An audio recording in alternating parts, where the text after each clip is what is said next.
coming, the British are coming. Paul Revere didn't actually say that on the Midnight Ride, but it does make a good introduction to our story. Because in 1768, after the Americans started making trouble about some new taxes, Britain sent around 4,000 troops to occupy Boston.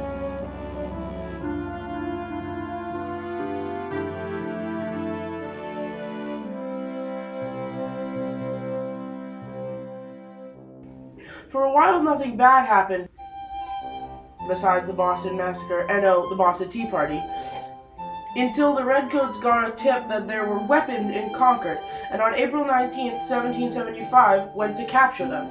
Unfortunately for the British, the Americans learned about the raid, stopped them, and eventually chased the Redcoats all the way back to Boston.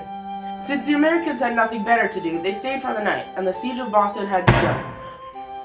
The American siege was helped by the narrow neck of land connecting Boston to the mainland. The Redcoats were stuck, so on June 17, 1775, the Redcoats tried to take control of Bunker and Breed's Hill in Charlestown. Technically, the attack succeeded, but a lot of Redcoats died in the process. They were still stuck in Boston, which made it overall not worth it.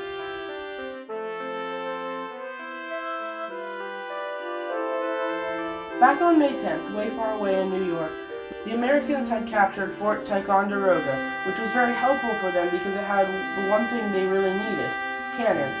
The hard part was actually getting the cannons from the fort to Boston. George Washington, the head of the American army, sent young Henry Knox to get them. Setting out on December 6th, Colonel Knox and a group that worked with him brought the cannons over multiple frozen rivers and snow, all the way to Boston. They arrived on January 24th, 1776. Then, on the night of March 4th, the Colonials distracted the British in Boston by firing their guns at them from one side, while also sneaking a cannon up Dorchester Heights on the other side, which somehow worked. The next day, they were able to start threatening the British, who couldn't really fight back because the Americans had the high ground and the British guns were not able to shoot high enough. After a British counterattack was called off due to bad weather, the Redcoats sent the Americans a letter saying that they wouldn't burn down the city if the Americans didn't shoot them. Washington agreed.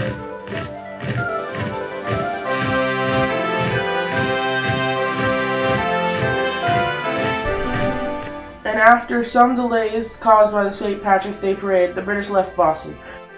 No, that's not true. You know that.